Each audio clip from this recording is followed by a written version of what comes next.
దేవునికి మహిమ కలుగునుగాక. చెప్పాలి ఇంకొకసారి హల్లెలూయా. మంచిది. ఆది కాండములో మనం ఆత్మీయ పాఠాలను ధ్యానిస్తూ ఉన్నాం. 18 అధ్యాయాలు పూర్తి చేశాము. మొన్నటి వారము కొంచెం బ్రేక్ ఇచ్చాం.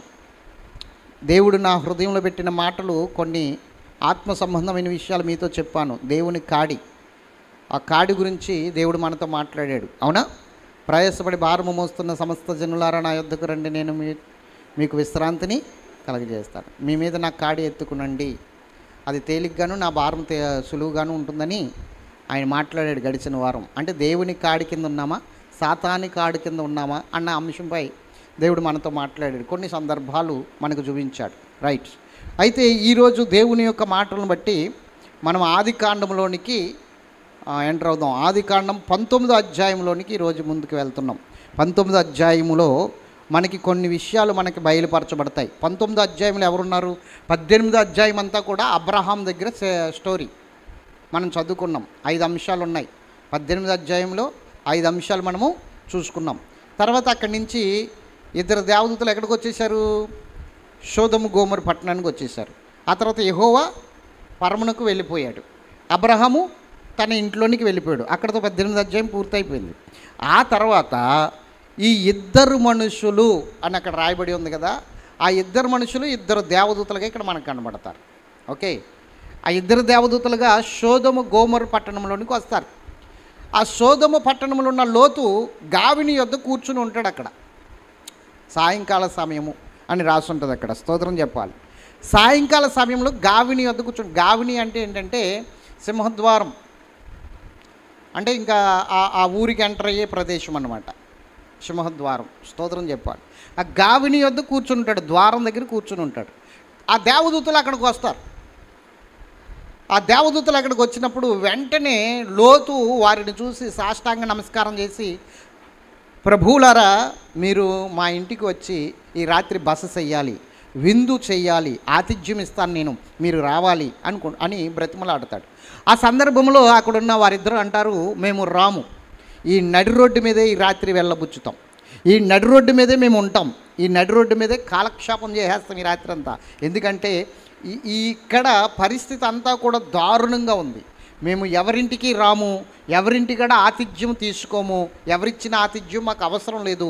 మేము ఈ పట్టణాన్ని నాశనం చేయడానికి వచ్చాం, ఈ పట్టణాన్ని పాడు చేయడానికి వచ్చాం. ఎందుకంటే గమనించండి, ఒక ఇంటిని పాడు చేయాలనుకున్నప్పుడు, ఒకటి దాన్ని నాశనం చేయాలనుకున్నప్పుడు వారు పెట్టే ఆతిథ్యం మనం తీసుకోగలదుమా?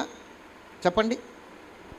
వారి మీద మనకి కోపము ద్వేషము ఉన్నప్పుడు వారు పెట్టే ఆతిథ్యము కానీ వారిచ్చే సహాయం కానీ మనం ఎలా తీసుకుంటాం?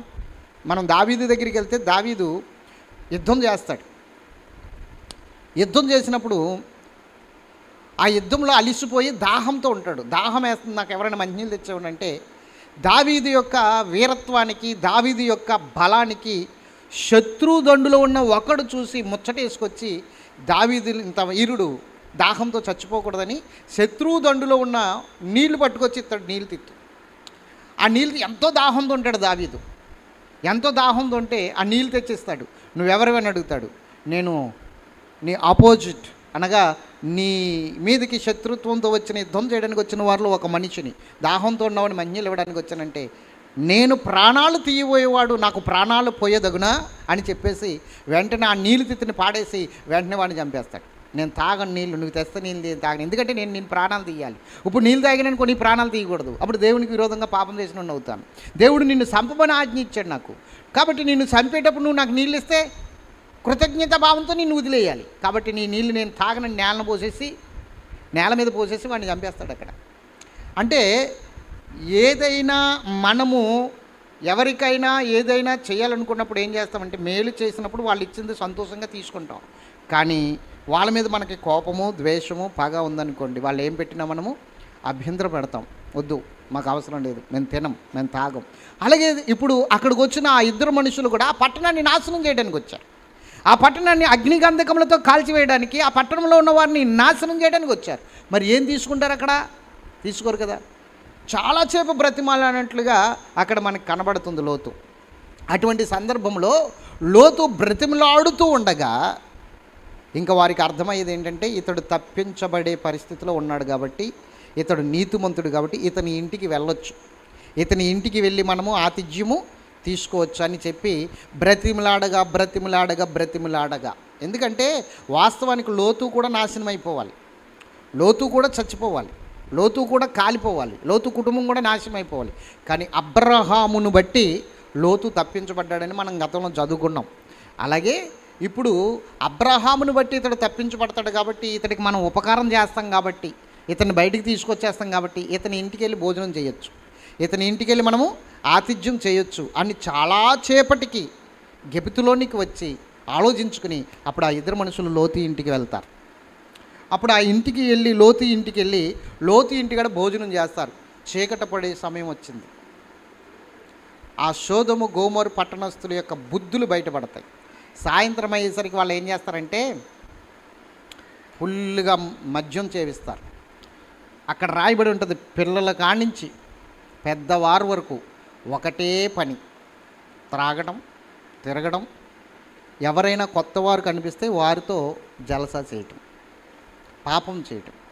వాళ్ళు పురుషుల స్త్రీల అన్న భేదం లేదు. ఇంక వాళ్ళకి పురుషులైనను స్త్రీలైనను అందరూ కలిసి పాపం చేస్తారు. ఇంకక్కడ అంత భయంకరమైన పట్టణం సొదొమ పట్టణం. అందుకనే చూడండి, ఏదైనా ఒక విషయంలో ఏదైనా ఒక పేట కావచ్చు, ఒక పాలెం కావచ్చు, ఒక గ్రామం కావచ్చు, దేవునికి విరోధముగా అసలు న్యాయ ధర్మాలే లేకుండా పాటిస్తూ బ్రతుకుతున్నారనుకో, ఇది ఒక సొదొమ గొమొర పట్టణం అంటే అంటాం మనం గమ్ముని. అర్థమైందా? ఇది ఒక సొదొమ గొమొర పట్టణం అయిపోయిందండి అంటాం. అంటే అది వాడిక భాషలో మాట వరుసకు మాట్లాడుకుంటూ ఉంటాం. మనము చూస్తున్న ఆ మనుషులు కొంచెం నీతి న్యాయములు తక్కువై బ్రతుకుతుంటేనే సొదొమ పట్టణం అంటే అక్కడ ఎంత భయంకరంగా బ్రతికారో మనం ఒకసారి ఆలోచించాలి. దేవుని ఉగ్రత అగ్ని గంధకంలో కురిసిందంటే అక్కడ పచ్చదనం లేకుండానే దేవుడు మొత్తం నాశనం. ఇప్పటికీ కూడా పచ్చదనం లేదు అక్కడ, ఇప్పటికీ కూడా పచ్చదనం లేదట. చాలామంది వెళ్ళి చూస్తే ఆ సొదొమ పట్టణం గొమొర పట్టణం వెళ్ళి చూస్తే ఇప్పటికీ అగ్ని గంధకాలు అక్కడ కురిసిన ఆనమాలు ఉంటాయి. కొంతమంది పరిశోధన చేస్తే కొన్ని అగ్ని గంధకాలు ఆకాశం నుండి కాలిన అగ్ని గంధకాలు కొన్ని కాలకుండా మిగిలిపోతే అవి తీసి స్పూన్లో పెట్టి అంటించిన సందర్భాలు కూడా ఉన్నాయి. ప్రయోగాలు చేసి చూశారు అమెరికా నుంచి వచ్చిన కొంతమంది సైంటిస్టులు. దేవుని బిడ్డలారా, ఆ సొదొమ గొమొర పట్టణస్థులు అందరూ లోతు ఇంటికి వచ్చారు. లోతు ఇంట్లో ఇద్దరు దేవదూతలు భోజనం చేస్తున్నారు. లోతుకి ఇద్దరు కుమార్తెలు, లోతు భార్య, మొత్తం 4 ఆ కుటుంబ సభ్యులు. లోతు కుటుంబం మొత్తం 4. ఈ 4 కుటుంబం కలిసి దేవుణ్ణి ఆరాధిస్తూ ఉండేవారు, బాగానే ఉండేది. కానీ లోతు కుమార్తెలకి సొదొమ పట్టణస్థులతో కొంచెం అనుబంధం ఉండేది. వాళ్ళతో కొంచెం మాట్లాడుకుంటూ వాళ్ళతో సహవాసం చేస్తూ ఉండేవారు. అందుకని లోతు ఏం చేశాడంటే వాళ్ళతో సహవాసం ఉంది కాబట్టే, వాళ్ళతో నడుస్తున్నారు కాబట్టే లోతు సొదొమ పట్టణస్థులతోనే లోతు కుమార్తెలకి వివాహం నిశ్చయం చేశాడు. ఇది ఎంత దౌర్భాగ్యమో చూడండి. సొదొమ పట్టణంలో ఉన్న వారందరూ పాపులు, మనసును నొప్పించుకుని బ్రతుకుతున్నాడని కూడా రాయబడి ఉంది. లోతు ఆ పట్టణంలో బ్రతుకుతున్నాడు, కానీ ఆ పట్టణంలో నీతి న్యాయములు లేకపోవడం వలన, వాయు వరసలు లేకపోవడం వలన లోతు ఏం చేస్తున్నాడు? నొప్పించుకుని బ్రతుకుతున్నాడు. అయినప్పటికీ కూడా లోతు చేసిన తప్పేంటో తెలుసా? ఆ పట్టణస్తులతోనే కుమార్తెలు వివాహం చేయాలనుకోవడం. అవి కూడా చూపిస్తాను మీకు, స్తోత్రం చెప్పాలి గట్టిగా. అయితే దేవుని బిడ్డలారా, ఆ పట్టణం ఎంత భయంకరమైనదో, ఎంత నాశనకరమైనదో, ఎంత దుర్మార్గపు పనులు అక్కడ చేస్తున్నారో లోతుకు తెలుసు. కానీ లోతు కుమార్తెలు వాళ్ళతోనే సహవాసం చేశారు. లోతు భార్య కూడా వాళ్ళతోనే సహవాసం చేసింది. కానీ లోతు కుమార్తెలను కంట్రోల్ చేయలేకపోయాడు, లోతు భార్యను కంట్రోల్ చేయలేకపోయాడు. అందుకని లోతు అంట నీతిమంతుడైనప్పటికీ మనస్సు నొప్పించుకుని బ్రతికాడని పేతురుకు రాసిన మొదటి పత్రికలో రాయబడి ఉంది. అవునా? అతడు నీతిమంతుడైనప్పటికీ భార్య మాట వినట్లేదు, పిల్లల మాట వినట్లేదు, వాళ్ళతోనే సహవాసం చేస్తున్నారు, వాళ్ళతోనే నడుస్తున్నారు. వాళ్ళతో సహవాసం చేసి వాళ్ళతో నడుస్తుంటే లోతు ఏం చేయగలుగుతాడండి? అందుకని కీర్తనల గ్రంథంలో ఒక మాట ఉంటుంది, పునాదులు పాడైపోగా నీతిమంతులు మాత్రము ఏమి చెయ్యగలరు అంటాడు. పునాదులు పాడైపోతున్నాయి, నీవు వేసుకున్న పునాది పాడైపోతుంది. ఏమిటి నీ పునాది? ఆత్మీయంగా వేసుకున్న పునాది, వాక్యం మీద వేసుకున్న పునాది, దేవుని యొక్క ఆత్మశక్తితో నింపబడిన పునాది. అబ్రహాంతో ఉంది ఇతని పునాది, షారాతో ఉంది వాళ్ళ పునాది. అబ్రహాంతో పాటు బలిపీఠములు కట్టినవాడు లోతు. అబ్రహాముకి ఆత్మీయంగా సహవాసంలో ఉండి నడిపించబడుతున్నవాడు లోతు. అలాంటి లోతు తన పునాదులను పోగొట్టేసుకున్నాడు. ఇంకా నీతిమంతులు ఏం చేయగలుగుతారు? పునాదులు పాడైపోతున్నప్పుడు నీతిమంతులు ఏం చేయగలుగుతారు? ఈరోజు చాలామంది ఏం చేస్తారంటే దేవుని వాక్యము ఉన్న కాడ నిలబడలేరు. దైవజనుని ఆత్మ మూలముగా నడిపించబడుతున్న, ఆత్మాభిషేకంతో నడిపించబడుతున్న దైవజను దగ్గర నిలబడలేరు. ఎందుకంటే మనకి మన యొక్క ఆట వేడుకతనానికి అడ్డుగా ఉంటుంది దేవుని వాక్యం, ఆ గద్దింపుగా ఉంటుంది. అందుకని నిలబడలేరు. గట్టిగా స్తోత్రం చెప్పాలి. కొంతమంది ఏం చేస్తారంటే ఆత్మీయత లేని కాడి నుంచి వచ్చేస్తారు బయటికి, మాకు ఆత్మీయత కావాలని. అది చాలా మంచి పని. కొంతమంది నిలబడలేక, ఆ గద్దింపుకు వినబడలేక, ఆ పరిస్థితులను చూడలేక, ఉండలేక ఏం చేస్తారంటే తప్పిపోయిన చిన్న కుమారుడు వెళ్ళిపోయినట్లుగా వెళ్ళిపోతారు. అమ్మో మేము ఇక్కడ ఉండలేం, ఈ కట్టుబాటులో ఉండలేం, ఇంత వాక్యమా, ఇంత ప్రార్థన, ఇంత సేప, ఇంత నడుపుదల మా వల్ల కాదు అని వెళ్ళిపోతారు కొంతమంది. దేవునికి స్తోత్రం చెప్పాలి. ఆత్మీయత లేని కాడి నుంచి ఆత్మీయతలోకి వస్తే అదొక అర్థం. అవునే కదా? మీరు ఆలోచించండి. మనము దేవుని యొక్క సన్నిధిలో గద్దింపుకు లోబడాలి, దేవుని మాటకు లోబడాలి, మనల్ని మనం సరి చేసుకోవాలి, పునాదులు పాడైపోకుండా చూసుకోవాలి. మన ఆత్మీయ పునాదులు పాడవకూడదు. లోతు పునాదులు పాడైపోయినాయి. నీతిమంతుడే, కానీ ఏం చేస్తాం? పునాదులు పాడైపోయినాయి. ప్రార్థన పునాది పాడైపోయింది, వాక్యపు పునాది పాడైపోయింది, బలిపీఠాల పునాది పాడైపోయింది. అన్ని పునాదులు పోగొట్టేసుకున్నాడు, పాడు చేసుకున్నాడు. కాబట్టే లోతు జీవితంలో తీరని అశాంతి, తీరని అసమాధానం. ఇంట్లోకి వెళ్తే భార్య గౌరవించేది కాదు, బిడ్డలు గౌరవించేవారు కాదు. అలా నొప్పించుకుని బ్రతుకుతున్నాడట, మనస్సును నొప్పించుకుని బ్రతుకుతూ ఉన్నాడట. అలా బ్రతుకుతూ ఉండగా దేవదూతలు వచ్చారు. ఇప్పుడు లోతు అయితే ఒకసారి ఆలోచించండి, వాళ్ళతో సంబంధం చేయడానికి, సంబంధం కుదర్చడానికి లోతుకి ఇష్టం ఉంటుందా చెప్పండి? మనమేంటి, ఈ ప్రజలేంటి, వీళ్ళతో మన బిడ్డలకి ఆలోచించండి. చూస్తూ కసాయి వారికి, దరిద్రులకి, పనికిమాలిన వారికి కుమార్తెలను ఎవరైనా ఇస్తారా? మరి లోతు ఇవ్వడానికి ప్రయత్నించాడంటే కుమార్తెల యొక్క భార్య యొక్క డామినేషన్ ఎలా ఉందో చూడండి ఒకసారి లోతు విషయంలో. అవునే కదా? వారు ఎంతగా అతన్ని డామినేషన్ చేస్తున్నారో, ఎంతగా అతన్ని డిమాండ్ చేస్తున్నారో, ఎంతగా అతన్ని నొక్కేస్తున్నారో ఒకసారి ఆలోచించాలి మనం. ఇంకా తప్పక సోదొమ గోమొర పట్టణంలో ఉన్న వారితో వియ్యం అందుకోవడానికి లోతు మనసును నొప్పించుకుని వెళ్ళాడు. లోతుకి ఇష్టమై వెళ్ళలేదు, తప్పదు. కుమార్తెను వినట్లేదు, భార్య వినట్లేదు. అందుకే నష్టపోయింది లోతు కుటుంబం. ఆ విషయాలన్నీ చెప్తాను. భోజనం చేస్తున్నారు. ఈలోగా మొత్తం చిన్నవారు మొదలుకొని పెద్దవారు వరకు వచ్చేసారండి లోతు ఇంటికి. సోదొమ పట్టణస్తులు అందరూ ముట్టడి వేసేసి రేయ్ బయటికి రా అంటున్నారు. లోతు బయటకు వచ్చాడు. అయ్యలారా, ఏం కావాలి మీకు? నీ ఇంటికి 2 వ్యక్తులు వచ్చారు కదా, వారిని బయటికి పంపించు. మేము వారితో సైనించాలి, వారితో గడపాలి, రాత్రి సంతోషించాలి వారితో అన్నప్పుడు లోతు అన్నాడు, అయ్యలారా అంత పాతకం కట్టుకోకండి, వారు మా ఇంటికి వచ్చిన అతిథులు, నేను వారికి ఆతిథ్యం ఇస్తున్నాను. మీరు ఇంత పాతకం కట్టుకొని వారితో పాపం చేయడానికి వీల్లేదు అని అక్కడ ఒక మూర్ఖపు మాట మాట్లాడతాడు. ఏమిటి ఆ మూర్ఖపు మాట అంటే, ఎందుకు ఆ మాట మాట్లాడాడంటే అది గర్వానికి చూసిన, నేను ఇంత త్యాగం చేయగలుగుతున్నాను అనడానికి ఒక గర్వానికి సూచన కలిగిన మాట ఏంటంటే, అవసరం వస్తే పురుషుణ్ణి ఎరగని 2 స్త్రీలు కుమార్తెలు నాకున్నారు, వారిని తీసుకెళ్ళి మీ ఇష్టం వచ్చినట్టు చేసుకోండి. ఆ మాట కూడా అతను మాట్లాడకూడదు. ఎందుకంటే అతడు ఆతిథ్యం ఇస్తున్నది ఎవరికో అతనికి తెలుసు, అతని ఇంటికి వచ్చింది ఎవరో అతనికి తెలుసు, దేవుడు చూసుకుంటాడన్న ఆలోచనతో ఉండాలి. కానీ అక్కడ ఏమంటున్నాడు, నా 2 కుమార్తెలను మీకు ఇచ్చేస్తాను, మీ ఇష్టం వచ్చినట్టు చేసుకోండి. ఆ మాట అనకూడదు అతను. ఒక్కొక్కసారి ఎంత ఆత్మీయుడైనా నోరు జారే పరిస్థితి ఉంటుంది. ఒక్కొక్కసారి ఎంత ఆత్మీయంగా నడిచినా స్టంగ్ సిప్ అవుతుంది, నాలుక జారుతుంది. ఆ పరిస్థితి భయంకరమైనది. ఈ లోతు చేసిన పని అదే. అక్కడ ఆ మాట మాట్లాడకూడదు. దేవునికి మహిమ కలుగును గాక. హల్లెలూయా. చూడండి 4వ వచనం, 19వ అధ్యాయం 4వ వచనం ఒకసారి చదవండి. వారు పండుకొనకు మునుపు ఆ పట్టణస్థులు అనగా సొదొమ మనుషులు బాలురును వృద్ధులను ప్రజలందరూ నలుదిక్కుల నుండి కూడి వచ్చి ఆ ఇల్లు చుట్టువేసి, చూడండి, లోతు ఉన్న ఇల్లు చుట్టేసేసారట. లోతును పిలిచి ఈ రాత్రి నీ వద్దకు వచ్చిన మనుషులు ఎక్కడ?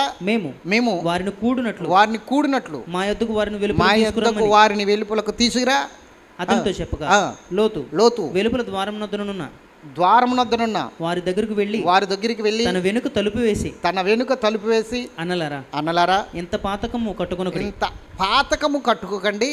ఇదిగో పురుషుని కూడని ఇద్దరు కుమార్తెలు నాకున్నారు. సెలవైతే వారిని మీ యొద్దకు వెలుపలికి తీసుకుని వచ్చేదను. వారిని మీ యొద్దకు తీసుకొస్తాను. వారిని మీ మనస్సు వచ్చినట్లు చేయుడి. గట్టిగా స్తోత్రం చెప్పండి. మీరు ఆలోచించండి. ఆ మాట అనొచ్చా? లోతు ఎవరున్నారు లోపల? మనుషుల లోపల ఉంటా ఎవరికి ఆతిథ్యం ఇస్తున్నాడు? ఆ జ్ఞానం లేకుండా మాట్లాడాడు. అక్కడ మాట్లాడింది జ్ఞానానుసారమైన మాట కాదు అక్కడ. అయితే ఒక విషయం గమనించండి. లోతు నీతిమంతుడైనప్పటికీ ఆ సొదొమ పట్టణస్థులు లోతుని ఏమాత్రం పట్టించలే, పక్కకు పోరా అన్నట్టుగా గెంటేశారు. లోతు నీతిమంతుడే, కానీ గౌరవం ఉందా లోతుకి? విలువ ఉందా లోతు మాటకి? లోతుని ఎవరైనా పట్టించుకుంటున్నారా? పట్టించుకోరు. ఎందుకంటే ఇంట్లో వాళ్ళు ఇలో అంటే బయట వాళ్ళు పోలో అంటారని సామెత ఉంది కదా, అవునా? ఇంట్లో వాళ్ళు ఇలో అంటే బయట వాళ్ళు పోలో అంటారు, అంతే కదా. మరి లోతు కుమార్తెలే లోతు మాట వినట్లేదు, లోతు భార్య లోతు మాట వినట్లేదు, ఇంక బయట వాళ్ళు ఎలా వింటారు?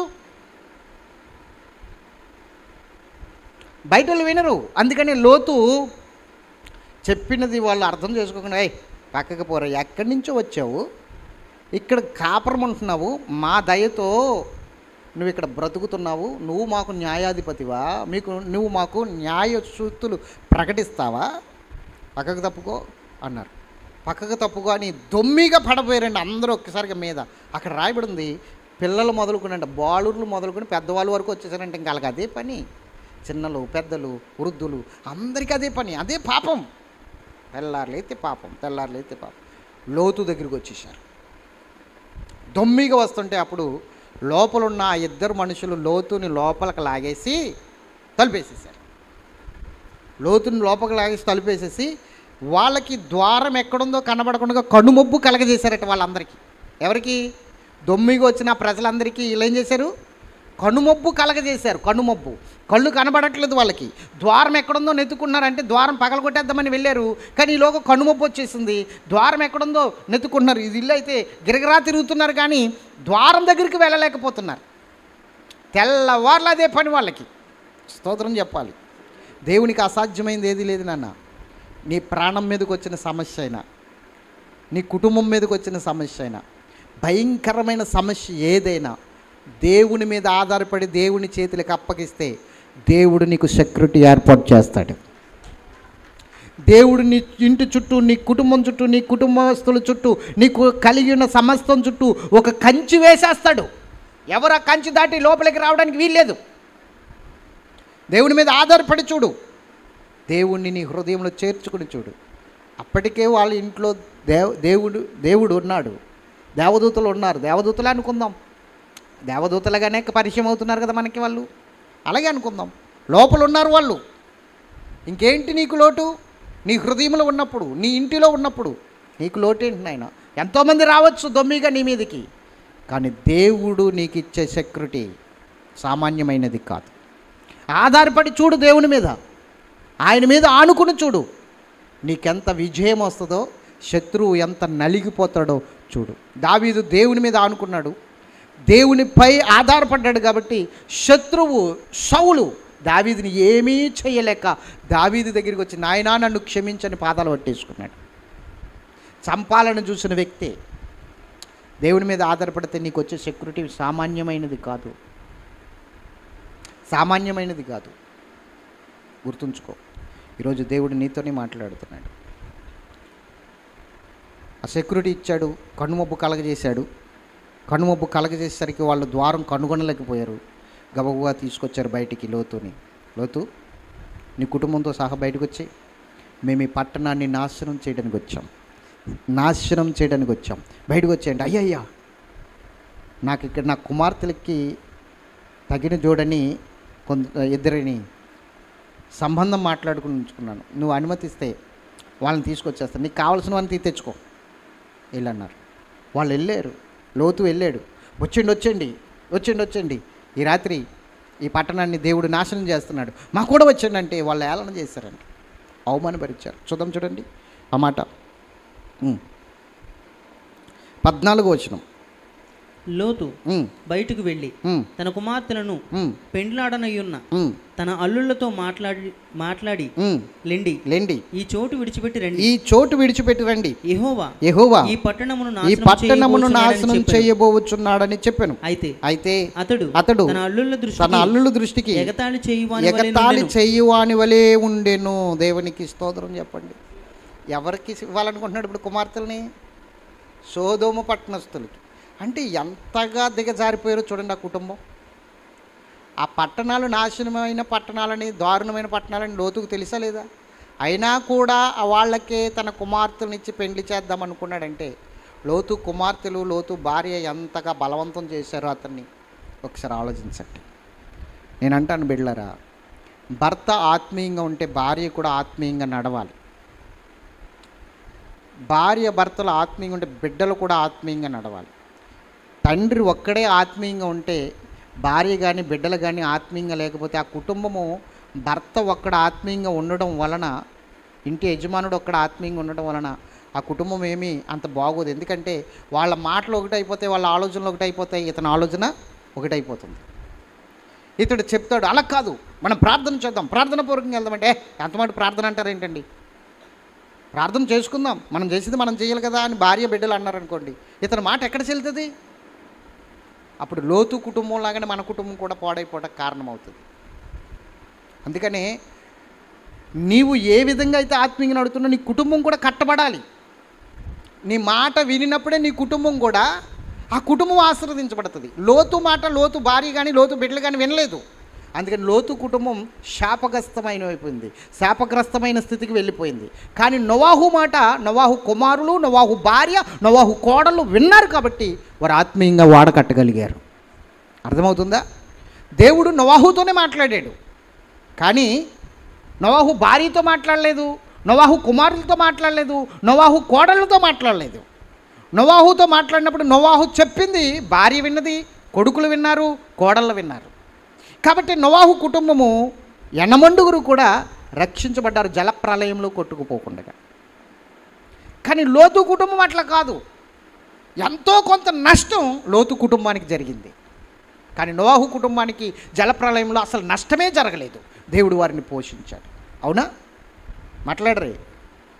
నోవాహు జీవితాన్ని, లోతు జీవితాన్ని చూసుకుంటే అక్కడొచ్చిన జలప్రలయము, ఇక్కడొచ్చిన అగ్నిగంధకాల ఆ పట్టణాన్ని కాల్చివేయడం కొంత ఇంచుమించు దగ్గర పోలికలు ఉంటాయి. ఆ పోలికల్లో మనం చూసుకుంటే లోతు కుటుంబం అసలు నష్టపోలేదండి జలప్రలయం వచ్చినప్పుడు. కానీ క్షమించాలి, నోవాహు కుటుంబము నష్టపోలేదు, కానీ లోతు కుటుంబము చాలా నష్టం పోయింది. తప్పించబడినప్పటికీ నష్టపోయింది. భార్య ఉప్పు స్తంభం అయిపోయింది. బిడ్డలు తండ్రితో పాపం చేసి శాపగ్రస్తమైన సంతానాన్ని కన్నారు.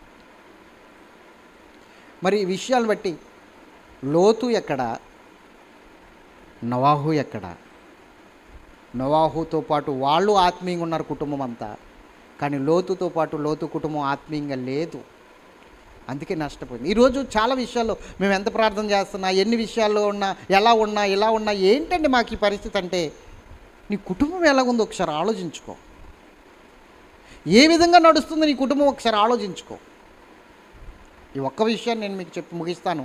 వచ్చే వారం తర్వాత నెక్స్ట్ మనము ముందుకు వెళ్దాం ఈ అధ్యాయాన్ని. ఇంకా చాలా విషయాలు మీకు చెప్పాలి, సమయం లేదు కాబట్టి నేను ముగిస్తున్నాను. ఇంకా వచ్చేవారం ఇంకా చాలా విషయాలు ఈ అధ్యాయాన్ని బట్టి చెప్తాను మీకు.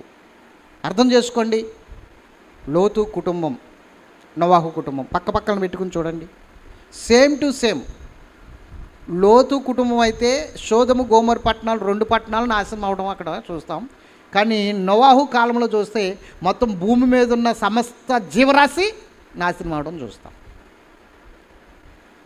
అక్కడ నోవాహు కుటుంబం మాత్రం ఏ నష్టము లేకుండా ఎంతో ఆనందంగా ఉన్నారు, అవునా? కానీ లోతు కుటుంబం నష్టపోయింది. తప్పించబడినప్పటికీ, దేవదూతలే వచ్చి చేతితో పట్టుకొని వారిని బయటికి తీసుకొచ్చినప్పటికీ నష్టము అనేది ఆ కుటుంబానికి జరిగింది. అది వచ్చేవారని చెప్తారు. కారణం ఏంటో తెలుసా? కుటుంబం అంతా ఏకాత్మతో లేదు, కుటుంబం అంతా ఆత్మీయంగా లేదు, కుటుంబం అంతా దేవునికి లోబడలేదు. ఏదో భర్త వెళ్తుంటే భార్య నామకార్థంగా రావడం, భార్య వెళ్తుంటే భర్త నామకార్థంగా రావడం, భార్య భర్తలు వస్తుంటే వాళ్ళ పోరు తట్టుకోలేక పిల్లలు రావడం, కూర్చోవడం, అలాగే ఉంది పరిస్థితి. అందుకని ఈరోజు కుటుంబాల్లో నెమ్మది లేదు, సమాధానం లేదు, ఆనందం లేదు, సంతోషం లేదు. కుటుంబం అంతా లోబడాలి, కుటుంబం అంతా ప్రార్థనాపూర్వకంగా ఉండాలి, కుటుంబం అంతా ఆత్మీయంగా ఉండాలి, కుటుంబం అంతా దేవుని మాట మీద నడవాలి. ఇంటి యజమానుడి మాట అనేది దేవుని మాట అయి ఉండాలి, దేవుని వాక్యానుసారమైన ప్రవర్తన అయి ఉండాలి. దాన్ని బట్టి కుటుంబం అంతా నడవాలి. అందుకని నామకార్థపు జీవితం జీవించకండి, నామకార్థపు బ్రతుకు బ్రతకండి. ప్రార్థన చేస్తున్నారు సార్ అంటే, నా భార్య చాలా ప్రార్థన పరురాలండి, ఎప్పుడు ప్రార్థన చేస్తూ ఉంటుందండి, నేనేనండి ఇంకా అప్పుడప్పుడు ప్రార్థన చేస్తానని చెప్పి చిగ్గు లేకుండా చెప్పుకుంటారు. ఇలాగా కొంతమంది చిగ్గుండదు ఆ మోకాలకి. కొంతమంది అంటారు, మా ఆయన గారు మారేంతవరకు చాలా ప్రార్థన చేశానండి, మా ఆయన గారు మానేక అసలు ప్రార్థనే చేయలేకపోతున్నానండి అంటారు. వీళ్ళకి సిగ్గుండదు ఈ మోకాలకి. ఆయన మారేంత వరకు మాత్రం ఉపవాస ప్రార్థనలు చేసేస్తారు, భర్తలు మారేక మాత్రం వీళ్ళు తిండిపోతులు అయిపోతారు, వీళ్ళు చల్లారిపోతారు. అలా ఉంటారు కొంతమంది, మీరున్నారని కాదు, కొంతమంది. కాబట్టి దేవుని బిడ్డలారా చెప్తున్నాను, కుటుంబం అంతా ఏకాత్మతో ఏక మనసుతో ప్రార్థన చేయాలి. అలా కుటుంబం అంతా ఏకాత్మతో ఏక మనసుతో లేకపోవడం వలన యాకోబు కుటుంబం చాలా నష్టపోయింది. యాకోబు కుటుంబం నష్టపోయిందా లేదా చెప్పాలి. పిల్లలకు ప్రార్థన నేర్పలేదు, భార్యలకు ప్రార్థన నేర్పలేదు. భార్యలు అంటే 4 భార్యలు యాకోబుకి, 4 భార్యలకి ప్రార్థన నేర్పలేదు. అసలు ప్రార్థన అంటే తెలియదు, కుటుంబ ప్రార్థన అంటే తెలియదు. అందుకని కుమార్తె దీన ఆ పట్టణాన్ని చూడడానికి వెళ్ళినప్పుడు ఆ పట్టణస్థులు ఒకడు ఆమెని పాడు చేశాడు. అలా పాడు చేసినప్పుడు కుమారులు ఏం చేశారు? ఆ పట్టణంలో ఉన్న మగవారిని అందరినీ చంపేశారు, హంతకులు అయిపోయారు, దుర్మార్గులు అయిపోయారు. నెత్తి పట్టు కూర్చున్నాడు, అయ్యో ఎంత భయంకరమైన స్థితి, నా కుమారులు హంతకులు అయిపోయారు, నా కుమార్తె జీవితం పాడైపోయిందని ఏడుస్తున్నాడు. అప్పుడు దేవుడు ఏమన్నాడు తెలుసా? ఏడవకు, భయపడకు, నీకు మొదటగా కనిపించిన బేతేలికి వెళ్ళి అక్కడ బలిపీఠం కట్టి ప్రార్థన చేయన్నాడు.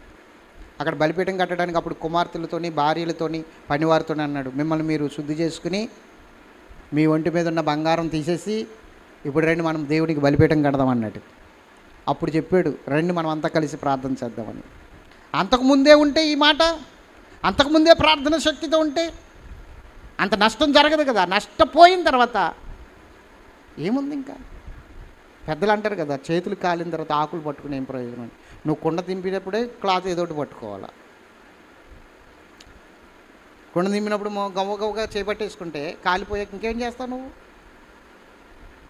ఆయిల్మెంట్ రాసుకోవడం తప్ప. కాబట్టి ముందుగానే మెలకువ కలిగి ఉండాలి. లోతు కుటుంబం, లోతు ఒక్కడైపోయాడు.